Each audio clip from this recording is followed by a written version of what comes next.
ನನ್ನ ಹೆಸರು ಡಾಕ್ಟರ್ ವೆಂಕಟೇಶ್ ಅಂತ, KL ಕರ್ನಾಟಕ ದೈಹಿಕ ಶಿಕ್ಷಣ ಮತ್ತು ಕ್ರೀಡಾ ಸಂಘದ ಸಂಘಟನಾ ಕಾರ್ಯದರ್ಶಿ ಹಾಗೂ ನಾನು ದೈಹಿಕ ಶಿಕ್ಷಣದಲ್ಲಿ MPD ಮತ್ತು PhD KSET NETಯನ್ನು ಮಾಡಿಕೊಂಡ ನಿರುದ್ಯೋಗಿ. ಸೊ ಸ್ನೇಹಿತರೆ, ಈ ಒಂದು ಸಂದರ್ಭದಲ್ಲಿ ತಮಗೆಲ್ಲ ಮನಮುಟ್ಟಿಸುವಂತೆ ಹೇಳಬೇಕಾದ್ರೆ, ದೈಹಿಕ ಶಿಕ್ಷಣ ಶಿಕ್ಷಕರು ಏನು ನಾವಿದ್ದೀವಿ ನಿಜವಾಗ್ಲೂ ಒಂದು ಶೋಷಿತ ವರ್ಗದವರಾಗಿ ಪರಿಗಣಿಸಲ್ಪಟ್ಟಿದೆ. ಯಾಕಂದರೆ ಸುಮಾರು ವರ್ಷಗಳಿಂದ 2009ರಲ್ಲಿ ಆಗಿರುವಂತಹ ಪದವಿ ಕಾಲೇಜುಗಳಿಗೆ ನೇಮಕಾತಿ ಆಗಿರುವಂಥ ದೈಹಿಕ ಶಿಕ್ಷಣ ಶಿಕ್ಷಕರ ನೇಮಕಾತಿ, ನಿರ್ದೇಶಕರ ನೇಮಕಾತಿ ಆಗಿರುತ್ತೆ. ಅದಾದ ನಂತರ ಇದುವರೆಗೂ ಯಾವುದೇ ರೀತಿಯಾದಂಥ ನೇಮಕಾತಿ ಆಗಿರೋದಿಲ್ಲ. ಅದೇ ರೀತಿಯಾಗಿ ಪ್ರೌಢಶಾಲಾ ವ್ಯವಸ್ಥೆಯಲ್ಲಿ ಪ್ರಾಥಮಿಕ ಹಂತಗಳಲ್ಲಿ ದೈಹಿಕ ಶಿಕ್ಷಣ ವ್ಯವಸ್ಥೆ ಕುಂಠಿತಗೊಳ್ತಾ ಇರೋದನ್ನು ನೀವು ನೋಡ್ತಾ ಹೋಗ್ತಾ ಇರ್ತೀರಿ. ಯಾಕಂದರೆ ಸುಮಾರು ವರ್ಷಗಳಿಂದ ದೈಹಿಕ ಶಿಕ್ಷಣ ಶಿಕ್ಷಕರ ಒಂದು ನೇಮಕಾತಿಯನ್ನೇ ಮಾಡಿಕೊಂಡಿರೋದಿಲ್ಲ. ಸೊ ಹಾಗಾಗಿ ಅದನ್ನು ಹೊರತುಪಡಿಸಿದರೆ ಪದವಿ ಪೂರ್ವ ಕಾಲೇಜುಗಳಲ್ಲಿ ಇತಿಹಾಸದಲ್ಲೇ ಒಂದು ಬಾರಿಯೂ ಕೂಡ ದೈಹಿಕ ಶಿಕ್ಷಣ ಶಿಕ್ಷಕರ ನೇಮಕಾತಿ ಆಗಿರೋದಿಲ್ಲ.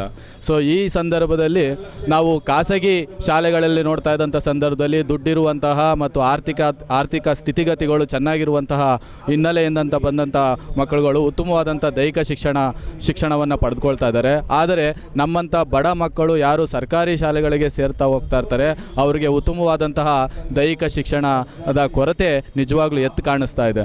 ಸೊ ಸರ್ಕಾರ ಯಾವುದೇ ಸರ್ಕಾರ ಬಂದರೂ ನಮ್ಮ ದೈಹಿಕ ಶಿಕ್ಷಣವನ್ನು ಕಡೆಗಣಿಸೋದನ್ನು ನಾವು ಕಾಣ್ತಾ ಹೋಗ್ತಾ ಇದ್ದೀವಿ. ನಿಜವಾಗ್ಲೂ ನಮ್ಮನ್ನು ಶೋಷಿತ ವರ್ಗದವರಾಗಿ ಪರಿಗಣಿಸಲಾಗ್ತಾ ಇದೆ ಸರ್ಕಾರದ ಜೊತೆಯಿಂದ. ಹೀಗಾಗಿ ಇಂದಿನ ವರ್ಷದಲ್ಲಿ ನಾವು BJP ಸರ್ಕಾರ ಇದ್ದಂಥ ಸಂದರ್ಭದಲ್ಲಿ ನಾವು ಹೋರಾಟವನ್ನು ಹಮ್ಮಿಕೊಂಡಂಥ ಸಂದರ್ಭದಲ್ಲಿ ಇದೇ ಸರ್ಕಾರ, ಈಗಿನ ಅಧಿಕಾರದಲ್ಲಿರುವಂಥ ಸರ್ಕಾರ, ಮಾನ್ಯ ಮುಖ್ಯಮಂತ್ರಿಗಳೇ ಸ್ವತಃ ತಾವೇ ಒಂದು ಪ್ರತಿಭಟನಾ ಸ್ಥಳಕ್ಕೆ ಆಗಮಿಸಿ ಅವರೇನು ನಮ್ಮ ಸರ್ಕಾರ ಮುಂದಿನ ದಿನಗಳಲ್ಲಿ ಬಂದರೆ ಖಂಡಿತವಾಗಿಯೂ ಈ ಒಂದು ದೈಹಿಕ ಶಿಕ್ಷಣದ ಶಿಕ್ಷಕರನ್ನು ನೇಮಕಾತಿಯನ್ನು ಮಾಡ್ಕೊಳ್ತೀವಿ ಅನ್ನೋದಾಗಿ ಭರವಸೆಯನ್ನು ಕೊಟ್ಟಿದ್ದರು. ಹಾಗೂ ಮತ್ತು ಸದನದಲ್ಲಿಯೂ ಸಹ ದೈಹಿಕ ಶಿಕ್ಷಣದ ನೇಮಕಾತಿಯ ಬಗ್ಗೆ ಅವರು ತಮ್ಮ ಮಾತುಗಳನ್ನು ವ್ಯಕ್ತಪಡಿಸಿರ್ತಾರೆ. ಸೊ ಹಾಗಾಗಿ ಬಜೆಟ್ನಲ್ಲೂ ಕೂಡ ದೈಹಿಕ ಶಿಕ್ಷಣ ಶಿಕ್ಷಕರ ನೇಮಕಾತಿಯನ್ನು ಮಾಡ್ಕೊಳ್ಳೋದಾಗಿ ಹೇಳಿದ್ದಾರೆ. ಹಾಗಾಗಿ ಮಾನ್ಯ ಸಿದ್ದರಾಮಯ್ಯವರು ಈಗೆಲ್ಲ ಕೊಟ್ಟ ಮಾತಂತೆ ನಡೆದುಕೊಳ್ತಾರೆ ಅಂತ ಒಂದು ಖುಷಿಯಿಂದ ಸರ್ಕಾರ ಬಂದ ತಕ್ಷಣ ನಾವೆಲ್ಲ ದೈಹಿಕ ಶಿಕ್ಷಣ ಶಿಕ್ಷಕರು ನಿರೀಕ್ಷೆಯಲ್ಲಿದ್ವಿ. ಆದರೆ ಸಿದ್ದರಾಮಯ್ಯವರು ಯಾಕೋ ಗೊತ್ತಿಲ್ಲ, ಸಿದ್ದರಾಮಯ್ಯ ಸಾಹೇಬರು ಈ 3 ವರ್ಷ ಆದರೂ ಕೂಡ ಸರ್ಕಾರ ಬಂದರು 3 ವರ್ಷ ಆದರೂ ಕೂಡ ಅವರು ಹೇಳಿದ ಮಾತನ್ನು ಒಂದೂ ಕೂಡ ನಡೆದುಕೊಂಡಿಲ್ಲ ಅಂತ ಹೇಳೋದಕ್ಕೆ ಇಚ್ಛೆಪಡ್ತೀನಿ.